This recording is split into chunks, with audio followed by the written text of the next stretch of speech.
I think so many people are keyboard activists, right? Everybody's good at sending a tweet about how the world should be and nobody's doing anything about it. And that is just very much human nature. So if you're not complaining, well then I have no advice for you. I'm pumped. Like, you did it. Like, you're in control. Like, don't complain about it. You've made that choice. Don't bullshit me. I don't want to be exposed by myself. It's looking yourself in the mirror and saying, like, am I doing this right? So to me, there's so many people that are talking shit about how big of an entrepreneur they're gonna be and how much they're gonna achieve, and they don't work on weekends. You know, I worked every Saturday of my 20s. I plan to instill kindness into my kids. I plan on instilling perspective into my kids. I plan in instilling just being a good human being. I plan on making sure they don't use their parents' wealth and micro fame and leverage to impose on any other person. I'm petrified of that. If my kids try to punk their friends on my shit, I'm gonna beat the fuck out of them. Like, that's just loser DNA. You didn't do that. Like, I just want them to be all in on them, right? Like, I don't need them to be an entrepreneur. I don't need them to make me proud. They don't need to go to Harvard. They don't need to do shit. They need to be themselves, all in, and they need to be kind, and I'm good. Do you feel like you judge yourself? I don't. That's a very, very, very good observation, and it's what I want for everybody else. We're beating ourselves up. Like, everybody sucks at something, right? Like, we all have shortcomings, and we all have strengths. And for me, it's like, why don't we just audit that? Like, why don't we just look at it that way and be like, all right, well, I'm good at this, but I'm not good at that. Like, and then I only focus what I'm good at, right? Like, I don't dwell that I can't fix shit around the house. I call somebody to fix it. Like, I'm not a man. I don't give a fuck. You're exactly right, man. I don't judge myself. I'm fully in love with myself. But I'm also fully in love with everybody else too, right? It's not like it goes both ways. Like, I tell people to buy into me, that work for me, it's because I buy into them first. Like, everybody makes these big deals out of things that just don't matter. It's perspective. You know, my selfishness comes from my selflessness.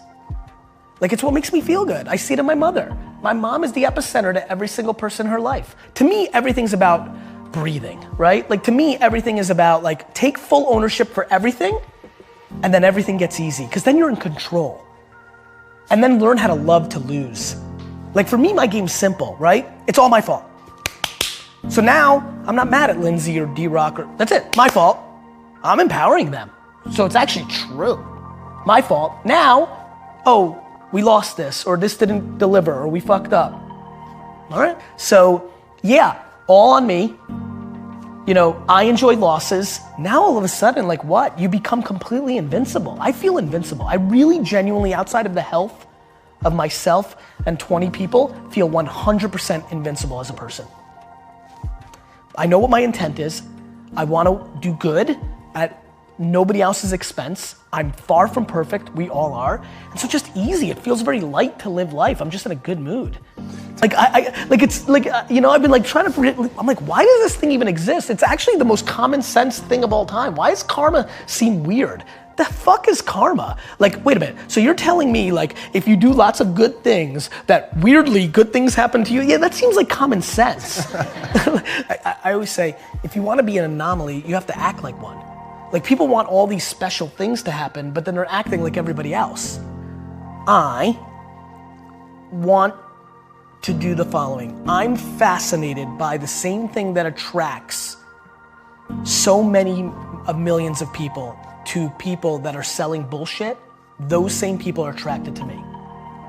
And what I want to do is suffocate out all those other people and become the alpha of that entire world of people that are hoping and are desperate to look at me. And what I want to do is inspire 2 14-year-old girls in Kansas City right now to build a $1 billion company on having a bunch of employees hugging each other in the halls. I want my pedestal moment. I want to become that big. And what I want to come from that is that kids that aren't even born today think that they can build a $5 billion company and be a great guy or a great gal. I want to build the biggest building in town ever by just building the biggest building in town, while I think most people try to tear down everybody else's building. So I think positivity and good is practical advice to building an empire, and I want to be the poster child of the person that built the biggest, baddest empire and did it by being a good dude along the way. I want to do it, and I want to be a rock star, right? Like, and that's where you influence people. Like, you know, like I want to do it, but I also want to be the most popular. And so then that person's like, oh, I want to be him, so I guess I'll be nice. Like I want to literally take people who have DNA that's kind of nice and make them more nice because they think that's how I became big. So I basically want to trick the business world into becoming kinder.